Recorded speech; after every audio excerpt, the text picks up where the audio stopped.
আমরা টিভিতে, সিনেমাতে, পত্রিকায় আমরা দেখেছি লগি বৈঠার ঘটনা। লগি বৈঠা শুরু করেছিল আওয়ামী লীগ, সেটার সিলসিলা এখন বহন করছে যারা মুজিববাদের নতুন করে ঠিকাদার হয়েছে, তারা মানুষের সিলসিলা ধারণ করেছে। সেদিন থেকেই রুমিন ফারহানারা ৩২ ভাঙার জন্য তারা মায়া কান্না জুড়ে দিয়েছে। সেদিন থেকেই বুঝে গিয়েছি যে এই দল চাঁদাবাজদের অভয়ারণ্য পরিণত হবে। আজকে শুনলাম একজন বলছে নেতা যদি অর্ডার দেয় 10 মিনিটে নাকি সরকার পতন করবে। এই 17 বছর কোথায় ছিলে? দেশ নেত্রী বেগম খালেদা জিয়ার বাসার সামনে ট্রাকটা পর্যন্ত ছড়াইতে আসেন না। আমি জনগণকে বলবো, আজকের ঘটনাকে আপনারা মুড়ে মুড়ে আপনারা বিগ স্ক্রিনে মানুষকে দেখান, তারপরে সিদ্ধান্ত নিতে বলেন যে পরবর্তী বাংলাদেশটা কোন চাঁদাবাজদের হাতে তুলে দিবে। প্রিয় তরুণ প্রজন্ম, আপনারা রক্ত দিয়েছেন। আমার এই ভাইটা চোখ হারিয়েছে। আমার এই ভাইয়ের কাছে জিজ্ঞেস করতে হবে।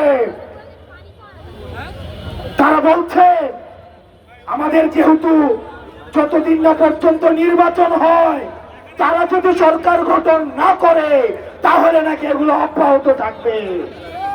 ব্যাপারটা হচ্ছে এমন, আমি চুরি করতে থাকবো, তাহলে আমাকে বাসার চাবিটাই আমার হাতে তুলে দাও।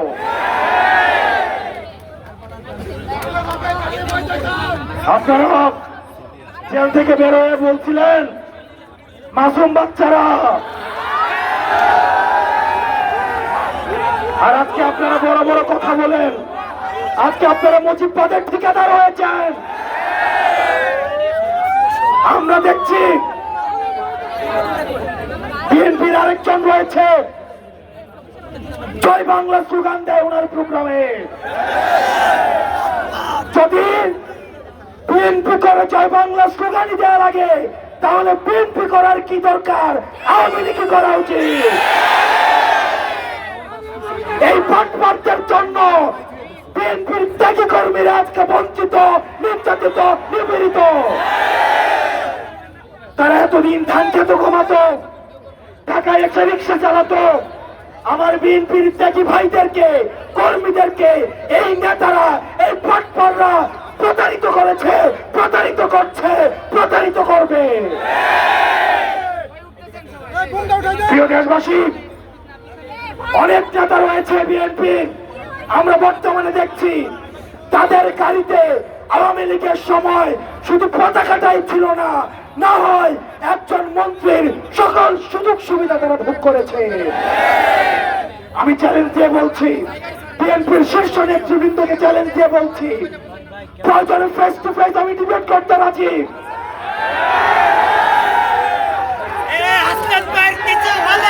আপনারা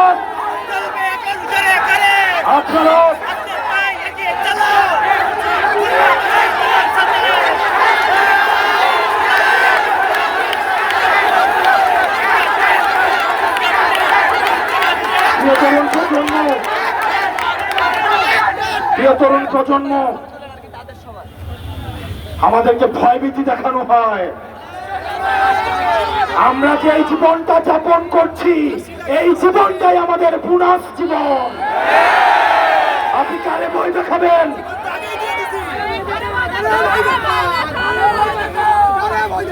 প্রিয় খুলনাবাসী, অনেক নেতাকে আমরা দেখেছি, এখন ব্যক্তিগতভাবে চিনি। এই 17 বছরে তাদের সম্পদ তো কমেই নাই, বরং তাদের ফ্ল্যাট বেড়েছে, তাদের সম্পদ বেড়েছে, তাদের ব্যাংক হয়েছে, কর্মীরা রাস্তায় মাইর খেয়েছে, মামলা খেয়েছে, বাড়ি যেতে পারে নাই, সন্তানদের দেখতে পারে নাই। এই প্রতারণার রাজনীতির অবসান ঘটাতে হবে। আপনাদেরকে সিদ্ধান্ত নিতে হবে যে আপনারা কাদের হাতে দেশ তুলে দিবেন। আপনারা পাড়া মহল্লায়, আপনারা অলিতে গলিতে প্রজেক্টর দিয়ে আজকের যেভাবে নৃশংস কায়দায় এই চাঁদাবাজরা আজকে যেভাবে হত্যা করেছে সেই ভিডিও আপনারা মানুষকে দেখাবেন। প্রিয় তরুণ প্রজন্ম, আমাদের অনেক দায়িত্ব রয়েছে। আমি গতকাল বলেছিলাম আমাদের দেশের ভাগ বাতাসে সংকট ঘনীভূত হচ্ছে। এই সংস্কার পিছিয়ে দিয়ে আমরা দেখেছি তারা আওয়ামী লীগ নিষিদ্ধে তো তারা বেজার হয়েছে। তারা সংস্কার চায় না, তারা বিচার চায় না, তারা আওয়ামী লীগ নিষিদ্ধ চায় না। তাহলে আপনারা চান কি? শুধু কি চান্দা চান?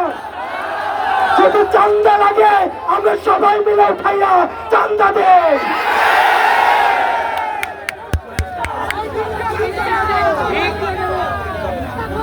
বিএনপি নেতৃবৃন্দকে বলবো, আমি সম্মান রেখে বলবো, আপনাদের অনেক রাজনীতিবিদের বয়স আমার বয়সের আরো 3 গুণ। আমি আপনাদেরকে বিনয়ের সাথে আমরা অনুরোধ করব, আপনারা এই তরুণ প্রজন্মকে বুঝুন। আওয়ামী নেতৃবৃন্দ, আওয়ামী লীগের চ্যাপ্টার ক্লোজ হয়েছে, কারণ তারা আমাদেরকে বুঝে নাই। এই তরুণ প্রজন্মের ভাষা বুঝে নাই। জনাব তারেক রহমানকে বলবো, যদি আপনি 80 বছর মানুষের দৃষ্টিতে বাংলাদেশকে দেখেন তাহলে আপনি ভুল করছেন। আপনার দলের তরুণরাও আপনার দলে বঞ্চিত। আপনার দলের তরুণদেরকেও কথা বলতে জায়গা দেওয়া হয় না। তারা আমাদের কাছে আসে, বলে তোমরা এগুলো নিয়ে কথা বলো। তারা আমাদের কাছে আসে, বলে যে তোমরা বলো যে বিএনপির কাউন্সিল কবে হয়েছে, এটা কি তারেক জিয়ার মনে আছে? বিএনপির অনেক নেতৃবৃন্দ আমাদের কাছে বলে, আমরা বলেছিলাম আমরা রাজনৈতিক খেলার নিয়ম পাল্টাবো, সাথে সাথে আমরা খেলাকেও পাল্টাবো। এই জেনজিকে আপনারা চিনেন না এখনো। এই জেনজিকে টাকা দিয়ে কিনা যায় না। এই জেনজিকে কোনো পয়সা দিয়ে কিনতে পারবেন না। এই জেনজিদের লুটপাটের ব্যাংকের দরকার না। এই জেনজির প্রয়োজন আছে শুধু মানুষের ভালোবাসা।